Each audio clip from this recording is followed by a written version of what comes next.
নমস্কাৰ বন্ধুসকল আপোনালোকৰ লগত আজি এটা বেলেগ বিষয় শ্বেয়াৰ কৰিবলৈ গৈ আছোঁ।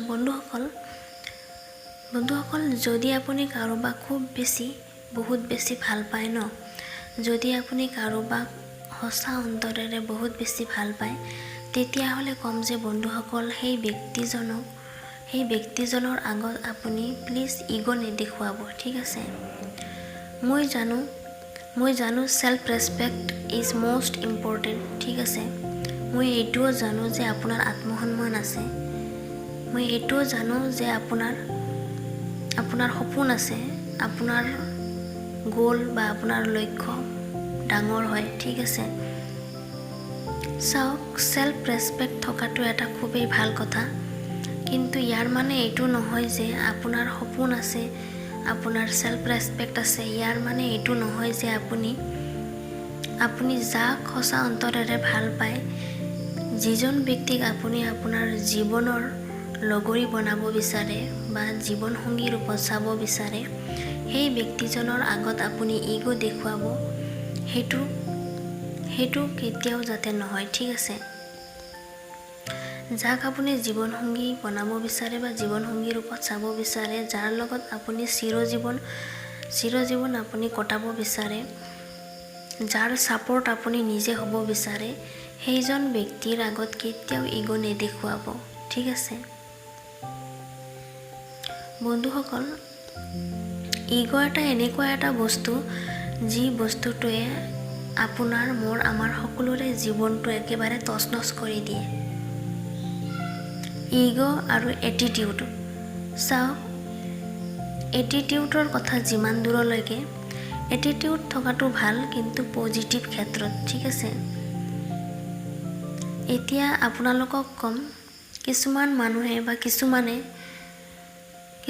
মানুহে নিজৰ যি সেলফ ৰেসপেক্ট, নিজৰ আত্মসন্মানৰ কথা যিসকলে বহুত বেছি ভাবে, তো সেই নিজক লৈ ভবা, সেলফ ৰেসপেক্টক লৈ ভবা কথাটোকে বহুত বেছি বা ইগ' থকা বুলি ধৰি লয়, যে তাইৰ বা তেওঁৰ ইগ' আছে বুলি কয়।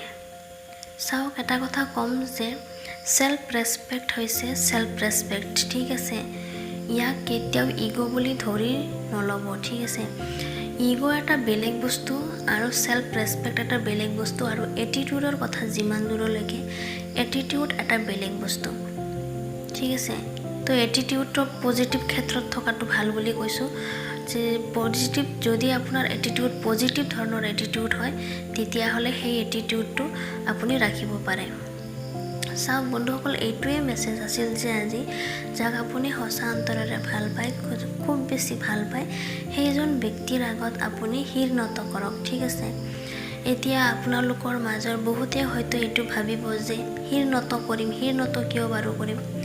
চাওক, শিৰ নত এই কাৰণত নকৰে যে আপুনি সৰু হ'ব বা আপোনাৰ আত্মসন্মান কমি যাব, সেইটো কাৰণত নহয়, ঠিক আছে।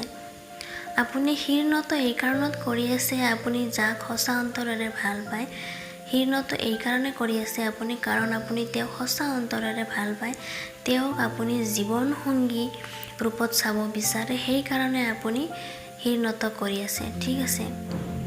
আপুনি যাক সঁচা অন্তৰেৰে ভাল পায়, তেওঁৰ ওচৰত শিৰ নত কৰাটো কোনো ডাঙৰ কথা বা কোনো সৰু কথা নহয়।